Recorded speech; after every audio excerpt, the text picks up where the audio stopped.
Numerical method এই জিনিসটা তো আমরা অলরেডি শিখে ফেলেছি এবং নিউমেরিক্যাল মেথডে এর আগে আমরা একটা জিনিস শিখেছি, তার নাম হলো ডেসিমেল সার্চ মেথড বা সাইন চেঞ্জ রুল। এখন এই নিউমেরিক্যাল মেথডের মধ্যে এখন আমরা নতুন একটা মেথড শিখতে যাচ্ছি, সেটা হলো ইটারেশন বা আইটারেশন। সো এই ইটারেশন দিয়ে আমরা যখন অঙ্কগুলো করব তখন আমরা কি করব, আমরা এই ইকুয়েশনটাকে এমনভাবে রিঅ্যারেঞ্জ করে নেব যে এক্স নিজেই এক্সের একটা ফাংশন হিসেবে থাকে। দেখো ব্যাপারটা কীরকম। আমি এর পরের লাইনটাই লিখলাম যে x equal to cubic root of 3x plus 5। দেখো এক্সকে আমি নিজেকেই এক্সের একটা ফাংশন হিসেবে লিখেছি। তো পরের লাইনটায় আমরা যে জিনিসটা ধরে নেব, আমরা ধরে নেব যে x r plus 1 equal to cubic root of 3 into x r plus 5। অর্থাৎ এক্সের আমি একটা ভ্যালু ধরে নেব, সেই ভ্যালুটা আমি এখানে বসাবো, বসানোর পর একটা করে নতুন ভ্যালু পাবো। এইভাবে আমি একের পর এক ভ্যালু বসাতে থাকবো, ক্যালকুলেটরে ক্যালকুলেট করতে থাকবো এবং ফাইনালি একটা সার্টেন টাইমে এসে আমি দেখবো যে ভ্যালুগুলো রিপিট করছে। যখন ভ্যালুগুলো রিপিট করছে তখন আমি বুঝবো যে ওইটার আমার সলিউশন। এই ধরনের ডেফিনিশনকে বলা হয় inductive definition. First of all আমি যেই কাজটা করব সেটা হলো যে এইখানে এক্সের একটা ইনিশিয়াল ভ্যালু ধরে নেব।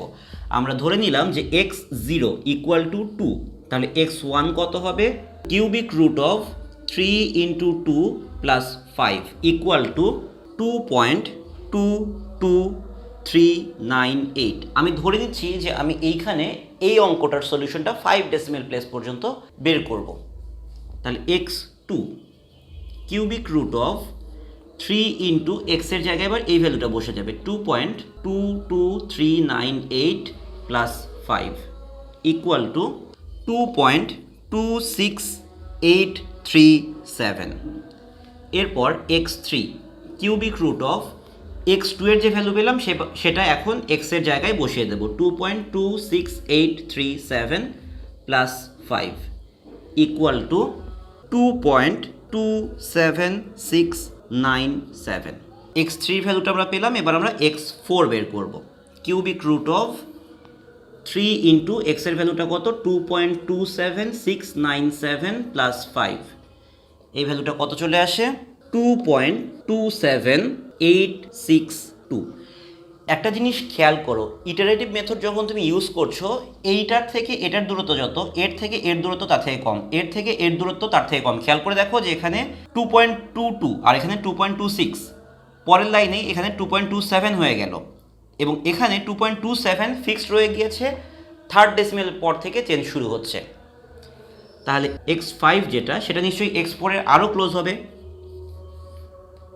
3 ইন্টু 2.27862 প্লাস 5 ইকুয়াল টু 2.27894। একটা মজার জিনিস দেখো, এইটা আর এইটা x1 আর x2 এক ডেসিমেল প্লেস মিল আছে, x2 আর x3 এক ডেসিমেল প্লেস পর্যন্ত মিল আছে, 2.2 দিয়ে শুরু হয়েছে। x3 আর x4 দুই ডেসিমেল প্লেস সেম, 2.27 2.27। x4 আর x5 2.278 2.278, মানে ভ্যালুগুলো খুব ক্লোজ হয়ে যাচ্ছে এবং এক সময় গিয়ে কী হবে, ভ্যালুগুলো রিপিট করবে।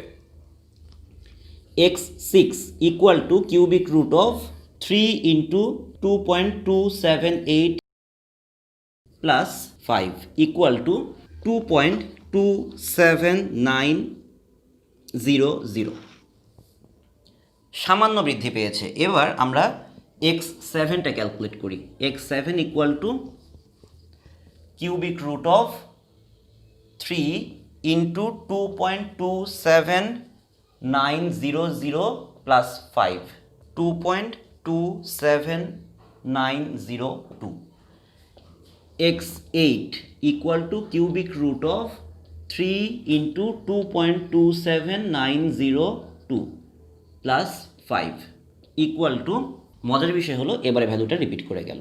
অর্থাৎ যখন আমাকে বলল যে এই জিনিসটাকে solve up to 5 decimal places, আমি যদি ডেসিমেল সার্চ রুল অনুযায়ী অঙ্কটা করতে যাইতাম 5 ডেসিমেল প্লেসে কিন্তু অনেক বড় হয়ে যেত। খেয়াল করে দেখো, তোমাদেরকে যখন আমি ডেসিমেল সার্চের অঙ্কগুলো করেছিলাম, আমি কিন্তু তোমাদের নর্মালি 3 ডেসিমেল প্লেস পর্যন্ত অঙ্কটা করতে বলেছিলাম এবং 4টা স্টেপ ইউজ করতে হয়েছিল, 4টা স্টেপে 8টা ক্যালকুলেশন ইউজ করতে হয়েছিল। তাহলে আমি যদি 5 ডেসিমেল প্লেসের একটা অঙ্ক সাইন চেঞ্জ রুল বা ডেসিমেল সার্চ মেথডে করতে যেতাম, তাহলে আমার কতগুলো স্টেপ করতে হতো? 6টা স্টেপ করতে হতো, 10টা ক্যালকুলেশন করতে হতো। তার তুলনায় ইটারেটিভ মেথডে আমার কিন্তু খুব দ্রুত সলিউশন চলে আসছে, এবং ইটারেটিভ মেথডে আমার তেমন কোনো চিন্তাও করতে হচ্ছে না। আমি জাস্ট একটা ভ্যালু র্যান্ডমলি নিচ্ছি, সেই ভ্যালুটা বসিয়ে আরেকটা ভ্যালু পাচ্ছি, তারপর সেই ভ্যালুটা এক্সের জায়গায় আবার বসাচ্ছি, বসিয়ে বারবার একের পর এক ক্যালকুলেশনগুলো করে ফেলছি। এবং ইটারেটিভ মেথডে যে একটা ইনডাকটিভ ডেফিনিশন ইউজ করা হয় সেটা হলো এইটা। এবং ইনডাকটিভ ইকুয়েশনের শেষে যখন আমার এক্স আর প্লাস ওয়ান আর এক্স আর সেম হয়ে যাবে, তখন এইটাই হবে আমাদের সলিউশন ফর এক্স। সো এই ইনডাকটিভ ডেফিনিশনটা আমাদের ফার্স্টে লিখে নিতে হবে আমাদের গিভেন ইকুয়েশন থেকে। তারপর আমাদের এক্স জিরোর একটা র্যান্ডম ভ্যালু বসিয়ে একের পর এক x one x two x three এরকম করে ভ্যালুগুলো বের করতে করতে একটা সার্টেন টাইমে গিয়ে আমি যখন দেখবো যে এক্স আর প্লাস ওয়ান আর এক্স আর দুটো সেম হয়ে যাচ্ছে, যেমন এখানে হয়ে গেল এক্স এইট আর এক্স সেভেন সেম হয়ে গেল, তাহলে therefore our solution is x equal to 2.27902। 5 decimal place পর্যন্ত ক্যালকুলেট করতে বললে আমরা 5 ডেসিমেল প্লেস পর্যন্তই ভ্যালু নেব, এবং ভ্যালুটা কন্টিনিউ করতে করতে যখন দেখবো রিপিট করেছে তখন ওটা আমাদের অ্যান্সার। এখন যদি এটা বলতো যে 2 ডেসিমেল প্লেসে অ্যান্সার করো, তাহলে কিন্তু আমার সেটা এখানেই শেষ হয়ে যেত। যদি এটা আমাকে বলা হতো 3 ডেসিমেল প্লেসে অ্যান্সার করো, তাহলে কিন্তু অঙ্কটা আমার এখানেই শেষ হয়ে যেত। So this is the fact যে তোমার 2 ডেসিমেল প্লেসে অ্যান্সারটা কত হইতো। 2 ডেসিমেল প্লেসে যদি বলতো তখন অঙ্কটা এই পর্যন্ত এসে শেষ হয়ে যেত। 2 ডেসিমেল প্লেসে হইলে অঙ্কটা হইতো এক্স ইকুয়াল টু 2.28। যদি 3 ডেসিমেল প্লেস বলতো তাহলে আমার অ্যান্সারটা এখানে এসে শেষ হয়ে যেত। 3 ডেসিমেল প্লেসে হইলে অ্যান্সারটা হইতো এক্স ইকুয়াল টু 2.279। যদি বলতো যে 4 ডেসিমেল প্লেস, তখন এখানে এসে শেষ হয়ে যেত। 4 ডেসিমেল প্লেসে আমার অ্যান্সারটা হইতো 2.2790। আর 5th ডেসিমেল প্লেস জন্য আমাকে এই পর্যন্ত আসতে হয়েছে, এবং আমার সলিউশনটা ফাইনালি হয়েছে এক্স ইকুয়াল টু 2.27902। এটাই আমাদের অ্যান্সার। এবং একটা জিনিস খেয়াল করে দেখো যে আমরা যখন নিউমেরিক্যাল মেথডের সলিউশনগুলো করব, যদি আমাকে উল্লেখ করে না দেয় সাইন চেঞ্জ রুল করো বা এই ইটারেটিভ মেথড করো, তখন আমি কোনটা ইউজ করব?